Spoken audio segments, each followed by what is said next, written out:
Ada banyak tambahan informasi di dalam narasi cara cerdas bernegara dalam sisa 1000 video ke depan, yaitu banyaknya istilah baru. Seru sesungguhnya ini bernegara melawan globalis, melawan komunis Tiongkok, dan melawan demokrat ke depannya. Ini kompetisi sehat sejatinya, namun tetap penuh dengan kekejaman dan ketegaan. Grand Plan Mardigu Nation adalah melakukan apa yang Gajah Mada lakukan lebih dari 600 tahunan yang lalu. Kita hanya sekedar bisa membayangkan apa kira-kira isi dialog antara Mahapati Gajah Mada dengan rajanya Hayam Wuruk. Dialog yang kita bawa ke zaman sekarang kira-kira adalah, Paduka, kita harus menarik garis wilayah kita Majapahit yang sesungguhnya. Kerajaan Majapahit wilayahnya adalah Gajah Mada menarik garis melingkar ujung barat yang saat ini adalah Thailand, ujung utara yang saat ini adalah Filipina, ujung selatan yang saat ini Indonesia, dan ujung timur yang saat ini adalah Papua Nugini. Lalu dengan Sumpah Palapa, Gajah Mada menyatukan Nusantara. Tanpa dia mengawali dengan menarik garis atau drawing map, maka tidak ada Indonesia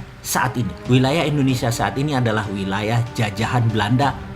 Kalau kita mengikuti wilayah Majapahit dan Nusantara, sesungguhnya maka selatan Thailand, Malaysia, Singapura, Brunei, Filipina, Papua Nugini adalah wilayah Indonesia saat ini. Jadi di dalam Mardigu Nation, di mana di dalam tahun 2049 nanti, ketika dunia baru tercipta karena perang berkepanjangan antara demokrasi versus komunis, Amerika versus Tiongkok, dan globalis versus nasionalis, maka tatanan dunia baru terbentuk. Mardigu Nation akan membentuk New Santara atau Nusantara baru. Ketika kerak kanal dipotong, maka negara ASEAN terbelah dua. ASEAN kontinental menyambung sama daratan Asia. ASEAN Archipelago adalah wilayah laut terluas di dunia. Nusantara adalah 5 negara ASEAN Archipelago ditambah negara-negara kepulauan Pasifik Selatan dengan total 22 negara. Jika ditambah Australia dan New Zealand, maka negara kesatuan tersebut yang berbasis konfederasi adalah 24 negara. Itulah redraw map baru atas nama Nusantara. Ini semua hanya rencana di kertas, yang semua dirincikan di novel fiksi futuristik karya Mardigu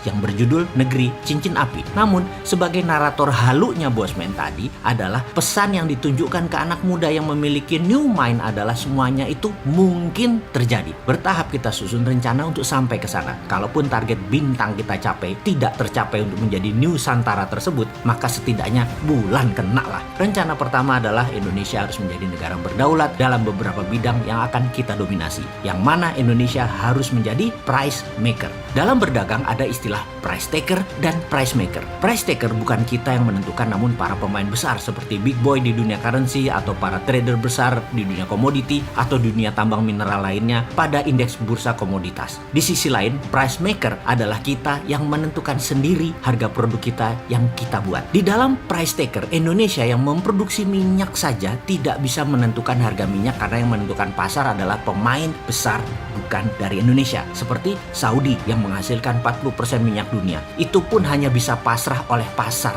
dalam tanda petik. Siapa itu pasar? Nanti kita akan bicara di sesi tersendiri. Yang jelas, setiap komoditas, sawit, cengkeh, teh, kopi, semuanya itu ada pemainnya dalam tanda petik yang menentukan harga yang diklaim sebagai atas nama pasar. Jadi orang awam hanya mengatakan pasar, padahal terencana, terdesain, terstruktur, terkendali oleh globalis. Ada baronnya di masing-masing komoditas, ada rajanya, dan sudah ada yang berlangsung ratusan tahun sistem ini terjadi. Jadi naif sekali kalau kita berbisnis, kita jadi korban harga padahal kita produsen terbesar. Misalnya di kelapa sawit CPO, kita produsen tapi victim system karena kita tidak bisa menentukan harga. Kita produsen tapi kita price taker. Begitu juga di komoditas teh, kopi bagi Indonesia. Ya begitulah kalau negara tidak berdaulat. Coffee bean, biji kopi, kita menjadi price taker. Sekarang kita ilustrasikan lebih dalam lagi. Misalnya 1 kilo saat ini kopi adalah harganya 100.000. Setelah di roasted menjadi 150.000 per kilo, dan itu harga umum. Kita hanya bisa untung sekitar 10-20% jika kita petani bean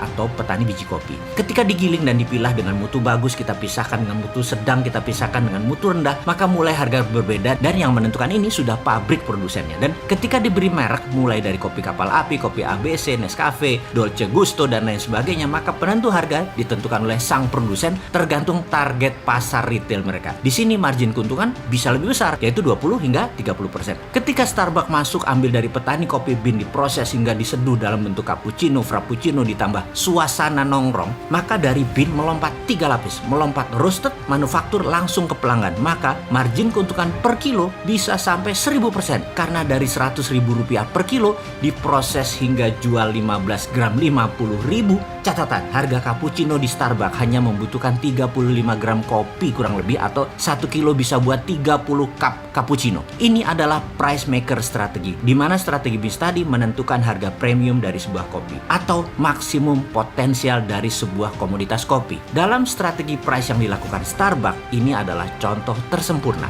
Starbucks contoh sempurna dari strategi bisnis midstream, hilir, hingga high end. Starbucks ini sahamnya salah satu darlingnya Wall Street karena sudah naik 5.000% sejak IPO. Sekarang kita bicara lebih dalam lagi tentang pelajaran harga negara kita. Untuk hard commodity, soft commodity, bursa precious metal, kita harus punya bursanya di dalam negeri sendiri yang tidak mengikuti bursa internasional selama mainnya di dalam negeri. Kitalah penentu harga jual dan harga beli berdasarkan pasar penawaran dan pembelian domestik. Jadi harga nikel, tembaga, kalsium karbonat, bauksit, gold, silver, apapun itu selama pembelinya lokal, maka bursanya lokal. Perlu dicatat, mineral Indonesia itu bisa merupakan 50% mineral dunia. Kitalah yang menentukan harga seharusnya. Kitalah price maker seharusnya. Lalu bisnis turunan dari mineral dasar tadi seperti cerita kopi komoditi sampai Starbucks dibangun di Indonesia. Apa itu? Katakan industri besi hingga turunannya sampai ke kendaraan, bahan bangunan, terus 6 lapis turunan sejak keluar dari steel foundries. Itu semua dirancang dan didesain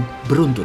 Ngeri nggak tuh kenaikan nilai atau value added produk tadi? Karena itulah Grand Plan Nasional harus fokus di manufaktur dan industri turunan mineral. Inilah dalam Mardigu Nation yang disebut sebagai mineral road atau obor Tiongkok ala Indonesia sebagai alat tawar, di mana alat tawarnya adalah mineral.